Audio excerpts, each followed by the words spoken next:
Dandy's World has some of the worst balancing when it comes to game mechanics I've ever seen. So in this video, I'm going to be fixing all the bad trinkets in Dandy's World, and at least making them probably worth using. Because if you look at the large majority of them, they're almost useless. So, I mean, let's just get right into it. To start it off, we have Fancy Purse. This trinket only gives you 100 tapes at the very start of a round and never again. I think that one-use trinkets are really useless. So for this, I'm going to rework it to give an additional 20 tapes per floor completed, which would mean you would get 30 tapes per floor with this trinket equipped. So you would get the 10 you already get, and then you get an additional 20 on top of it. So every floor, 30 tapes, which is I'd say that's very valuable, especially on characters like Tegan and Sprout. Especially on Tegan and Sprout, actually. This will make it so that it keeps value throughout the game, and will still help you with tapes. Coin Purse, I will also just rework to be a weaker version of this, so it gives an additional 8 tapes rather than 20. Then we have Diary. Diary used to actually be a good trinket, but then it got practically nerfed. It got changed to a 25% increase rather than 2.5 units, so about half a star. This made it so it wasn't viable anymore on characters like Brightney, and also the stealth increase was worse on tunes that actually needed it, like V or Glisten. So I'm just going to revert this one back to 2.5 units so that it's actually viable again. Or not even viable, just it will work. I mean, it's the only stealth trinket, and it's really rough. Next is Wrench, which I see a lot of people using for some reason, despite it not being very good at all. It's just one jumper cable per floor. It's really useless. But with this rework, it will have a 33% chance to activate on every machine you get on. So a 1 in 3 chance of activating and helping you, which will allow you to use it more times per floor the further you go, because the further you go there will be more machines to get on and use it. So this will just overall be a buff to it as time goes on. It'll be way more useful. For Vimo, I'm just going to give it a slight buff. It can be used if number of machines completed is below 60%. So this will just make it so that you'll be able to use it a little more often. Not that much, but it could also compete with Wrench more. And then we have Cardboard Armor. This one blocks one attack from one of the Craft siblings, or any long-range attack, so that means GG, Scraps, and Goop. Instead of this being a one-time use trinket on every floor, because I really dislike those, I'm just going to give it a 90-second cooldown until it can activate again. So this can still be useful to you multiple times, because I think it should help you multiple times per floor, considering the fact that you were hardly going to see the Craft siblings anyway, and on the rare occasion you do, that's the only time you get a use out of this trinket, and it's one time, so I think it should have a cooldown. Speaking of having cooldowns, the Savory Charm. This only has one use per run, which is kinda lame, because, I mean, usually one hit is gonna kill you anyway, like, you're gonna die soon after. So I am just going to change this so that has a cooldown of every 5 floors. So if you get hit on floor 5, you'll get it back on floor 10. And then we have the Nightcap. This one gives you 40% more stamina regen on machines, which is really useless, if I'm being honest. You never need that.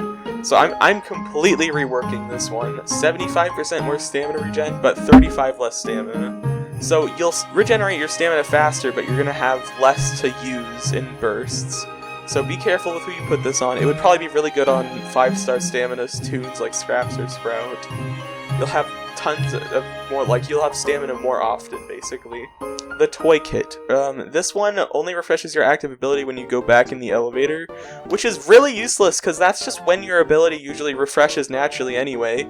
I mean, in this recording, you can see there's no difference, really. I used it right before I went in the elevator as V, and it only took me 40 seconds to get my ability back. And if you're playing a character correctly, usually you're not going to use their active ability right as you enter or leave the floor.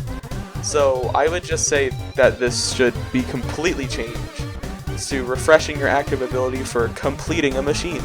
I think this would be pretty fun to mess with, especially with tunes like Shelly or maybe Astro. V would benefit. Honestly, any good extractor would benefit from this trinket quite a bit. You'd get your ability more often. That would be really helpful. The Fishing Rod. This has to be one of the worst items in the game. Look at it, it gives you 3 items at the start of the round, from common to uncommon. That's so useless. So I say we rework this to give you an uncommon or rare item every time you finish a machine. I think this synergy makes sense. It's like fishing, you know. It takes a while, but then you get rewarded. So I think this would be pretty useful. You could stack up on bandages, or you could get jumper cables or instructions. It'd be really helpful, I'd say.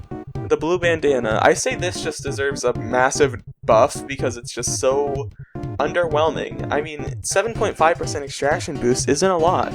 So that's why I say it gives you a 20% extraction boost, but the skill check chance is reduced by 12.5%. So it's a stronger reduction, but your extraction is massively boosted. And keep in mind that if you have a Shelly on your team, it multiplies with her boost, which gives you more of a boost anyway. So I would say this would be really useful just in general. I mean, it would make it way more worth using, because right now it's not impactful at all, and Mag Part is way better. We have Pop Pack. This one is pretty basic. I actually don't think it's all that bad, but I kind of find a pop on the floor anyway. So that's why I'm going to give this a small chance to give you a bottle of pop instead of a normal pop. So you could get more value over time with this, as you may get bottles of pop to support you. I'm still quite against this Trinkets concept, but I think this will make it slightly better. For the lucky coin, I'm just going to give it a flat stat boost. It's going to go from 12% to 18% on a random stat, because it's pretty useless, but I just think this could be tweaked a little better. It's a gimmick trinket, I don't think it's meant to be good. The speedometer. This gives you a 15 additional stamina. That's like nothing, being real. What is 15 stamina gonna do? So that's why I'm just doubling this. 30 additional stamina flat, no catch, 30 more stamina. I think this will be helpful. It could actually help you out a little. I would still not use this over most trinkets, but it's just a Dandy's World shot, or it's just a Dandy Shop trinket, so it's not really meant to be that useful. The crayon set, this trinket is super useless. I'm against it. So I'd say we just buff it from uncommon, a random uncommon item every floor to a random rare item every floor. I'd say this would make it pretty fair, and it would probably help you way more for an entire trinket slot. The Feather Duster restores 20 stamina per item picked up, but what if it restored 40 stamina? I think this would make it much better and way more worth using. Because 20 stamina does not help you, but 40 stamina could actually benefit you quite a bit, especially if you pick up multiple at once. Festive Lights. This trinket was just made to be bad, so I'd say we just make it so it highlights tapes and event currencies, so that it's still useful outside of events. I'm heavily against making a trinket just for the sole purpose of it being useless. What's the point? And then we have the Spare Bulb. This one just increases your light radius in blackouts, which I think is just really worthless. It's not even a big increase. So I will rework this to highlight the closest twisted to you, but only for you. So this is like a mini brightening ability, but always active, and it will always highlight the closest twisted to you for you only. So your teammates will not see the twisted, but you will see the twisted. The machine manual, this is just a flat extraction trinket. I'd say buff this from 5% boost to a 7.5%. And this is the only trinket that I'm going to nerf because it is too powerful. The magnifying glass increases your skill check value, but it makes your skill check smaller, which is fair, but it's not a big enough decrease. So I would nerf this from 33% decrease to 45, so that it's much more impactful when you're using it. So you know you're taking a risk by using mag part, because if you're not hitting those skill checks, then it's not worth it. And with that, that's a majority of the trinkets in the game reworked to be a little better. These are just all the trinkets that are generally bad. Let me know what you want to see in the future. Bye bye.